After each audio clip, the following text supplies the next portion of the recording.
today's episode, we're gonna go over all things branding, including how to create a mood board, how to choose a color scheme, how to pick a font, and if we think it's necessary to create a tagline. So let's get started. We went ahead and created a brand name for this series. Yeah, so for this episode, we have named our brand Lover's Quarrel. So that's the first step when creating a brand. However, it doesn't have to be the first step. Something that we noticed that most brands face is a term we coined, analysis paralysis. And that's essentially where you overthink the first step. And oftentimes there's really no rule in creating a brand name, so whether you think of the perfect name now or later, it shouldn't hold you back from moving forward. So a mood board is a collection of thoughts, ideas, inspirations, and you put it together in one central point. Let's just say a Photoshop document or Mila note, which is what we suggest for you guys. And I like to put together some of the inspiration that I find on a daily basis, and I plug it in just right there. Nice. For me, the reason why I create a mood board, it gives me the time to study my competition. So if I'm creating an athletic brand, for example, I'm gonna go and find the top 10 athletic brands within our industry, and I'm gonna see what they're doing from Instagram to what type of products and designs that they're making. And I like to screenshot that and put it within my mood board as a source of inspiration, and that's typically my starting point.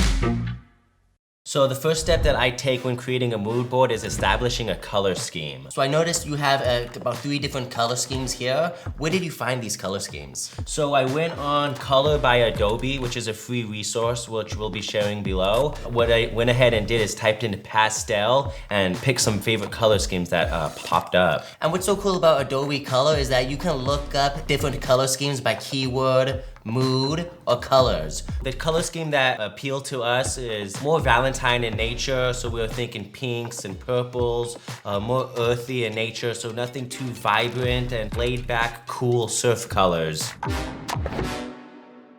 For somebody who's never had to design or pick a font, what's the easiest way to go about that? So the easiest way is to utilize a free resource called thefont.com. Nice. I like how you're giving us free resources. The first thing that you want to do is pick the category. I'm gonna go ahead and go with something a bit more simple called sans serif. And then we're gonna go ahead and type in the brand name in the preview section, and we're gonna hit enter, and let's see what pops up. And once I do that, I can see my brand name in thousands of different fonts. Essentially, I'm gonna pick my favorite one, which happens to be Lemon Milk.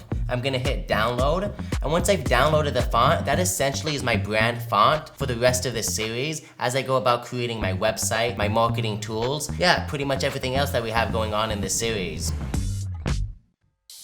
So now that we've downloaded the font, the next thing that we need to think of is the tagline.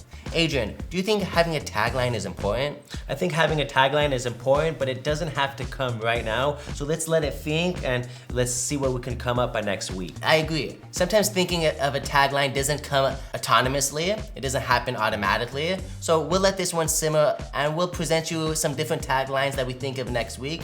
But I do think it is important to have a tagline because that's often the foundation of what your designs are going to become as we design our first collection together. Let's check in next week and see where we go from here.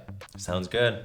So we've learned that creating a mood board is as simple as setting an expectation of what you want your brand to become in the future. We learned that finding a color scheme is as easy as going to Adobe Color and picking out your favorite color scheme, and picking a font is easy with the free resource thefont.com. So once you have your mood board, feel free to tag us at Garment Decor. We'll be interested in checking it out, and I'm sure we'd love to give some constructive criticism, right, Adrian? Absolutely, we make mood boards all day. Tag us and let's see what you guys got going on. Any other tips that you can give the viewers on all things branding for this week's episode? Yeah, so this episode, let's take it a little bit light. Nothing has to be set in stone. Nothing has to be concrete. Just let it flow, just like you saw that we did here. And whatever you guys could come up with, we'll polish it in the upcoming weeks to come.